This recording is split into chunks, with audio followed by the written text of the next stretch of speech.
Menulis dongeng anak usia dini dapat dilakukan dengan 3 langkah penting. Yang pertama adalah menemukan ide gagasan untuk menulis dongeng anak usia dini. Setidaknya ada 3 ide gagasan yang bisa kita tuliskan dalam mengekspresikan gagasan kita melalui dongeng anak usia dini. Yang pertama, ide gagasan yang berangkat dari nilai atau tujuan moral. Misalnya, kita bisa menulis dongeng anak usia dini tentang kancil yang ingin berterima kasih kepada buaya, atau kambing, ayam, dan sapi yang ingin memberikan kebaikan kepada ayam. Atau kita bisa menulis ide gagasan yang berangkat dari burung yang ingin memberi hadiah kepada tupai.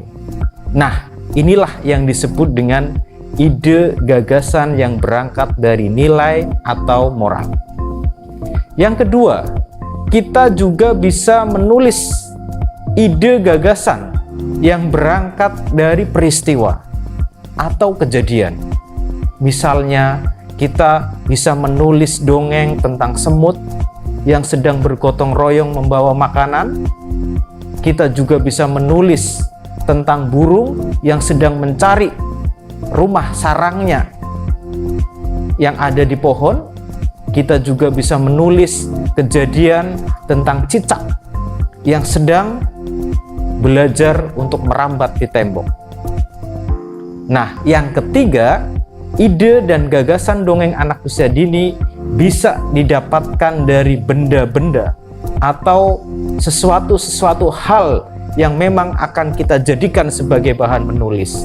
Misalnya, kita menulis dongeng anak usia dini tentang Boni yang menginginkan sebuah celengan, atau kita menuliskan dongeng anak usia dini tentang Ella yang baru saja membeli tas baru.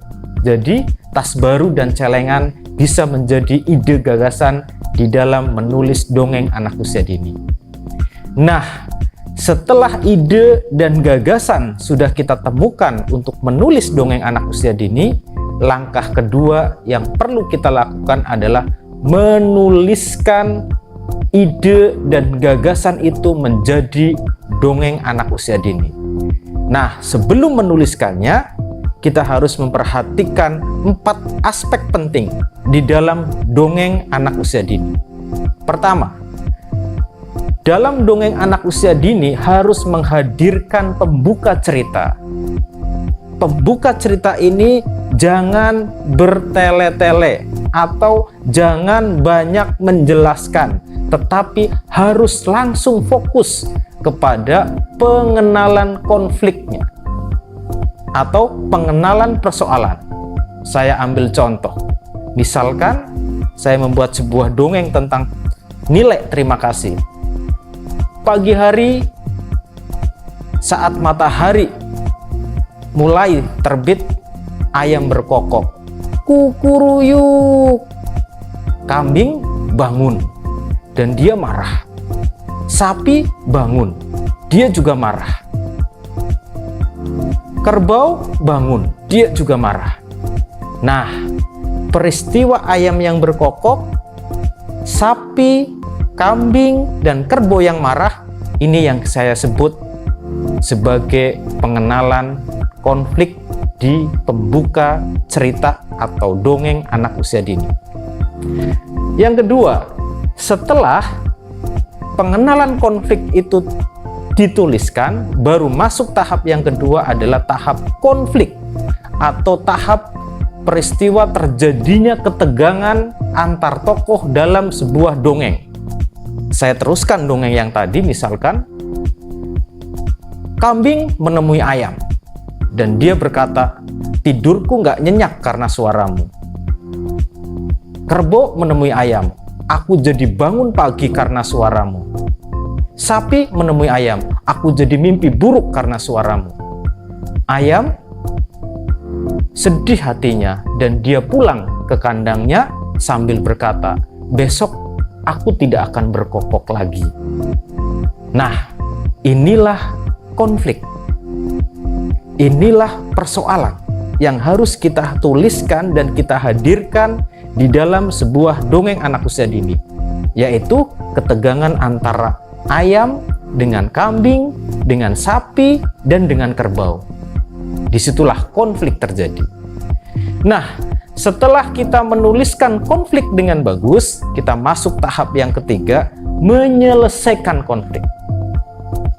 Nah, dongeng anak usia dini harus dibangun bagaimana cara konflik itu diselesaikan.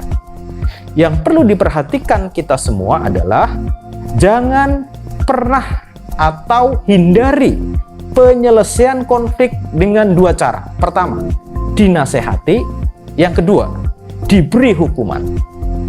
Nah, kita hindari model penyelesaian konflik seperti ini.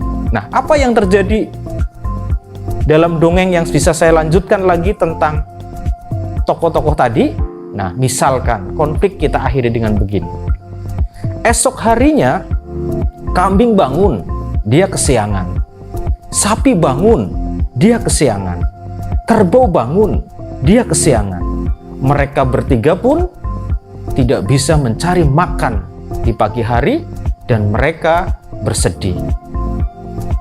Sore harinya mereka mendatangi ayam. Mereka berkata, ayam besok berkokok lagi ya. Kemudian ayam sangat senang sekali. Dia siap untuk berkukuruyuk esok harinya.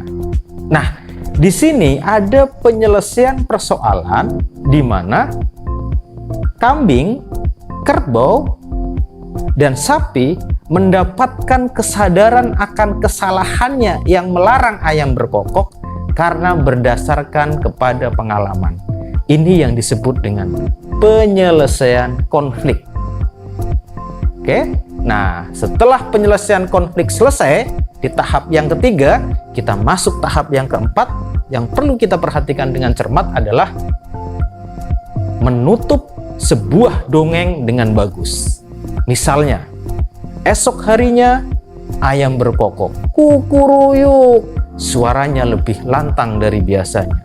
Sapi, kerbau, dan kambing terbangun dengan senyum gembira, siap mencari makan di pagi hari. Ini namanya penutup. Di situ tidak ditekankan tentang penyampaian nilai moral. Di situ tidak dituliskan tentang nilai-nilai yang ingin disampaikan. Tetapi yakinlah bahwa melalui penutup yang bagus, anak-anak usia dini sudah bisa memahami nilai-nilai kebaikan dan nilai-nilai moral yang disampaikan di dalam dongeng anak usia dini. Nah, itulah arti penting menulis dengan 4 tahap yang ada di keterampilan menulis dongeng anak usia dini. Maka kita selanjutnya masuk tahap yang ketiga di dalam menulis dongeng anak usia dini. Apa itu? Tahap yang ketiga adalah editing dan revisi. Revisi itu berkaitan dengan kita membaca ulang lagi dongeng anak usia dini yang sudah kita tulis. Kemudian kita perbaiki isinya yang bisa jadi ada hal-hal yang ingin kita sampaikan lagi, ada hal-hal yang kurang, bahkan ada hal-hal yang ingin kita tambahi. Jadi revisi itu berkaitan dengan perbaikan dari aspek isi.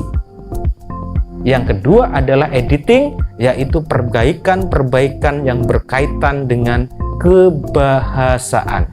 Misalkan ada yang salah ketik, ada yang salah menggunakan kata, ada kalimat yang terlalu panjang seperti yang sudah saya bahas tentang kalimat dalam dongeng anak usia dini yang terdiri atas 3-5 kalimat yang ideal. Apabila ternyata ada yang terlalu panjang, bisa kita pendekkan, dan itu masuk di dalam tahap editing dan revisi.